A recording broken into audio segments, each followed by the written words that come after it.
সকালবেলার দৃশ্যটা কত সুন্দর, খেজুর গাছ, মসজিদ, তারপরে হচ্ছে পিছনে গ্রিন। সো আসসালামু আলাইকুম, welcome my YouTube channel me on vlogs. আর আজকে আমার first video, first vlog, it's my first vlog. So YouTube চ্যানেলটি ক্রিয়েট করছি প্রবাসীদের লাইফ কিভাবে কাটে, আমাদের অন্ততপক্ষে আমার লাইফ কিভাবে কাটে, প্রতিদিন কি করি, কি খাই, কিভাবে চলাফেরা করি, কি কাজ করি, কোথায় ঘুরতে যাই, সব কিছু তুলে ধরার জন্য আমার ইউটিউব চ্যানেলটি খোলা। সো আমি ইউটিউব চ্যানেল কখনো চালাই নাই বা ভিডিও ওরকম ক্যামেরার সামনে কখনো কথা বলি নাই। আমার প্রথম ভিডিও, মাই ফার্স্ট ভিডিও। সবাই সাপোর্ট করবেন, পাশে থাকবেন, প্লিজ প্লিজ প্লিজ সাবস্ক্রাইব করবেন, ভিডিওটার মধ্যে একটা লাইক দিবেন, যেন অনুপ্রেরিত হইতে পারি, ভিডিও করতে পারি বা উৎসাহ পাই। যে একটা লাইক, একটা সাবস্ক্রাইব করলে কিন্তু উৎসাহ পাবো। সো আমার 0 সাবস্ক্রাইবার, 0 ভিউয়ার্স, 0 পোস্ট। সো আজকে এটাই আমার ফার্স্ট ভিডিও, ফার্স্ট চ্যানেল, সব কিছুই। সো পাশে থাকবেন, সাপোর্ট করবেন।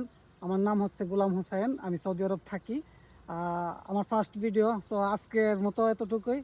নেক্সট ভিডিওতে দেখা হবে। আমি প্রতিদিন চেষ্টা করবো একটি করে ব্লগ ভিডিও আপলোড করার জন্য। আসসালামু আলাইকুম, বাই বাই।